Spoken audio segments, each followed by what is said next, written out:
तो दोस्तों आज तारीख हो गई है 20 मई 2025 की, सातवें दिन है मंगलवार का। वहीं हिंदी कैलेंडर के अनुसार आज ज्येष्ठ महीने की 7 तारीख हो गई है, इनके कृष्ण सप्तमी। तो आइए बिना देर किए फटाफट से जानते हैं आज की ताज़ा खबरें और मुख्य समाचार। तो ये रही पहली बड़ी खबर कि कोरोना के नए वेरिएंट ने बढ़ा दी है चिंता। सिंगापुर में कुल 14,000 केस हो चुके हैं। भारत में भी ऐसे ही कोरोना के मामलों की संख्या 93 हो गई है। दोस्तों एक चौंकाने वाली बात यह है कि हांगकांग में जनवरी से अब तक कुल 81 मामले सामने आए हैं और इनमें से 30 लोगों की जान चली गई है। तो आप सोच सकते हैं कि अगर कोरोना इस तरह से दोबारा कोहराम मचाएगा तो केवल 81 लोगों में 30 लोगों की जान जा रही है। शायद इसी वजह से चाइना और थाईलैंड में अलर्ट जारी कर दिया गया है। वहीं दोस्तों आपको बता दें, इसी बीच शिल्पा शिरोडकर को कोरोना हो गया है। ये बिग बॉस 18 में नजर आ चुकी हैं। ये कहती हैं कि अपना ध्यान रखें और कोरोना से बचने के लिए मास्क जरूर पहनें। कुल मिलाकर आसान शब्दों में कहें तो आने वाले दिनों में अगर इंडिया के अंदर मामले बढ़ते हैं तो आपको दोबारा से मास्क वगैरह पहनना पड़ेगा। सरकार इस तरह के नियम जारी कर सकती है। खैर इसी बीच देखें ये बड़ी खबर कि वीआई यानी कि वोडाफोन और आइडिया हो सकता है बंद। आइए बताएं क्या है पूरी खबर। तो बात यह है कि वोडाफोन आइडिया की मुश्किलें बढ़ने वाली है। देश के सबसे बड़े कोर्ट सुप्रीम कोर्ट ने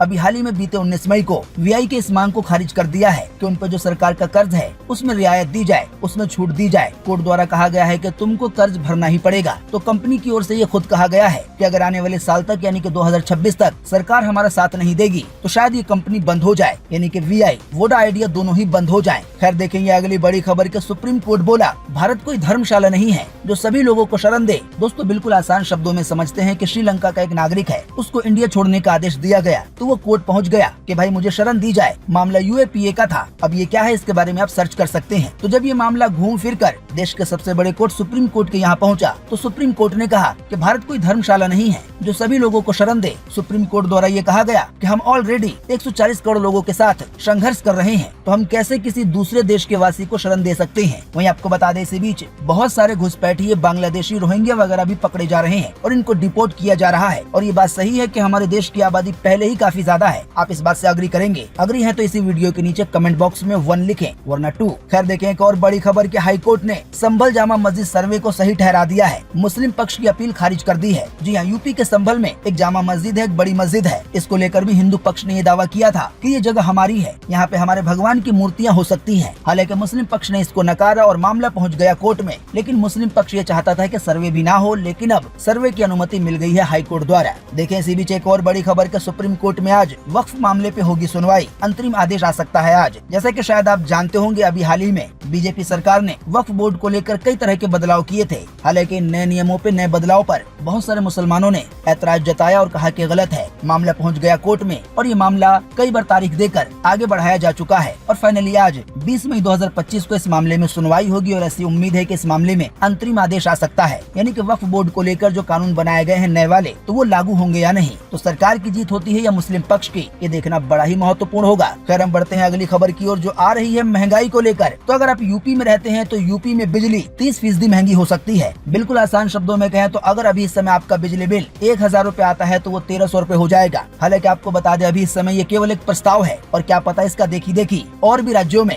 ऐसे ही बिजली महंगी कर दी जाए। वैसे ही बहुत ज्यादा गर्मी पड़ रही है। आइए बढ़ते हैं अगली खबर की ओर के गृह मंत्री अमित शाह ने शुरू किया नया OCI पोर्टल। तो भारतीय मूल के व्यक्तियों के रजिस्ट्रेशन को सहज बनाने के लिए अपडेटेड यूजर इंटरफेस के साथ नए overseas citizen of India portal को यानी कि वेबसाइट को लॉन्च कर दिया गया है। शायद आपको पता होगा ये योजना अभी हाल ही में 2025 में लागू की गई थी। तो जो भी लोग 26 जनवरी 1950 तक या इसके आसपास भारत के पक्के नागरिक थे तो उन लोगों को इस पोर्टल पर रजिस्ट्रेशन करना होगा। आसान शब्दों में कहें तो सरकार की ओर से ये ऐसी योजना बनाई गई है, एक ऐसा पोर्टल लॉन्च किया गया है जहाँ पर ऐसे लोगों का डेटा इकट्ठा किया जाएगा जो पूरी तरह से भारतीय नागरिक हैं। कई लोगों को शायद ये सुनकर NCR की याद आ रही होगी, सॉरी NRC की याद आ रही होगी। आइए दोस्तों हम बढ़ते हैं अगली खबर की ओर कि बिहार और नेपाल बॉर्डर पर आसमान से की जा रही है निगरानी। कुल 15 किलोमीटर तक के एरिया में नजर रखी जा रही है। ऐसा बताया गया है कि 10 आतंकवादी बिहार के जरिए देश में घुसने की फिराक में है। अभी हाल ही में 20 दिन के अंदर 18 संदिग्ध पकड़े गए हैं जिन पे शक है। हालांकि आपको बता दें इंडिया के अंदर ही कई आतंकवादी पहले से ही तैयार बैठे हैं। इसी कड़ी में अगली खबर आई है कि हैदराबाद में बम ब्लास्ट की थी तैयारी। 2 आतंकवादी रहमान और समीर को गिरफ्तार किया गया है। खैर हम बढ़ते हैं अगली खबर की ओर कि यूट्यूबर ज्योति NIA की कस्टडी में भेज दी गई है। अब NIA द्वारा टेरर कनेक्शन में पूछताछ होगी कि भाई तुम्हारा आतंकवादियों से केस से जुड़े जो मामले हैं उससे क्या लेना देना है। शायद आपको पता होगा कि यूट्यूबर ज्योति पहलगाम हमले से पहले पहलगाम भी गई थी और पाकिस्तान भी गई थी। इसी वजह से ज्योति पर पाकिस्तान के लिए जासूसी करने का आरोप है। वहीं आपको बता दें इसी बीच एक और यूट्यूबर हैं जिनके चैनल का नाम यात्री डॉक्टर है और इनका खुद का नाम नवांकुर है। बात यह है कि ज्योति के साथ इनकी एक फोटो है। नवांकुर भी कुछ समय पहले कई देश घूमते घूमते पाकिस्तान भी पहुंच गए थे। इसी वजह से नवांकुर को भी अब सफाई देनी पड़ रही है कि ज्योति मेरी कोई फ्रेंड नहीं है बल्कि केवल फैन है। इसी बीच देखें एक और बड़ी खबर के नूह में दूसरा पाकिस्तानी जासूस पकड़ा गया। हरियाणा में अभी हाल ही में कई दिनों के अंदर कई जासूस पकड़े गए हैं। इसी वजह से अब हरियाणा की सरकार भी एक्टिव हो गई है। कहा तो यहाँ तक जा रहा है कि अब यूट्यूबरों के लिए नए नियम बनेंगे। आपको बता दें हरियाणा पंजाब से अब तक ऐसे 9 लोगों को गिरफ्तार किया गया है जिन पर पाकिस्तान के लिए जासूसी करने का आरोप है।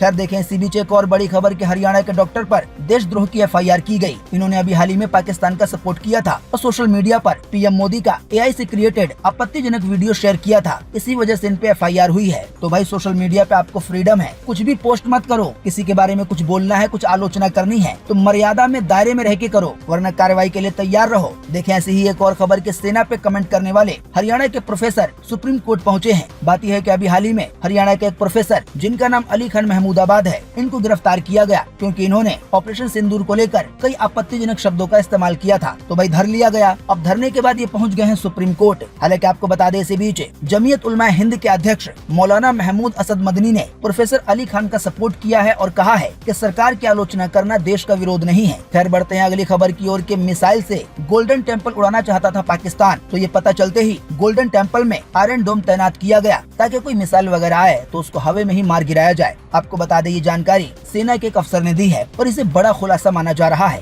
आइए देखते हैं कुछ और बड़ी खबरें कि ट्रेन लाइव ट्रैकिंग से खाना ऑर्डर तक अब सब कुछ होगा एक ही ऐप में। इंडियन रेलवे ने जारी कर दिया है नया ऐप जिसका नाम है स्वरेल। तो जो भी लोग ट्रेन से सफर करते हैं तो ये ऐप उनके लिए बड़ा ही महत्वपूर्ण है। टिकट बुकिंग करने की सुविधा मिलेगी, साथ ही में जैसे टिकट होती है जो रिजर्व नहीं होती, जनरल वगैरह होती है, तो आप शायद उसको भी बुक कर सकते हैं। प्लेटफॉर्म टिकट बुक कर सकते हैं, ट्रेन का लाइव स्टेटस देख सकते हैं, कोच की पोजीशन देख सकते हैं, इसके अलावा भी न जाने क्या क्या देख सकते हैं। इसी बीच आपको बता दें इंडियन रेलवे को लेकर एक और बड़ी खबर आ रही है कि जो भी लोग रेलवे स्टेशन पे थूकते हैं तो उनका सही से मुर्गा बनाया जा रहा है, क्योंकि अभी हाल ही में केवल एक राज्य के अंदर स्टेशन पे जो थूकते हैं और इस पे जो जुर्माना लगाया जाता है, तो बीते 3 महीने के अंदर, साल के जो शुरुआती 3 महीने हैं, केवल उनके अंदर 32 लाख रुपए तक का जुर्माना लग चुका है। यानी कि इतने सारे लोगों को पकड़ा गया जो यहाँ वहाँ थूक रहे थे और जब जुर्माना लगाया गया तो भाई रेलवे स्टेशन पे जाएं, लेकिन आगे से सावधान रहें। खैर देखें ये अगली खबर कि ध्रुव राठी ने सिख गुरुओं पे बनाया AI वीडियो हटा दिया है। SGPC ने ऐतराज जताया था। कई सिख समुदाय के लोगों ने कहा था कि भाई आप ये क्या कर रहे हो, नाराजगी जताई, तो ध्रुव राठी को अपना ये वाला वीडियो हटाना पड़ा है, जिसे शायद आपने देखा भी होगा। खैर हम बढ़ते हैं अगली खबर की ओर कि बिग बॉस OTT 4 हो गया है कैंसिल। बिग बॉस 19 पे फोकस करेंगे मेकर्स। कुल मिलाकर आसान शब्दों में बात यह है कि OTT पर यानी कि सोशल मीडिया पर बिग बॉस OTT का चौथा सीजन नहीं आएगा। अब आपको सीधे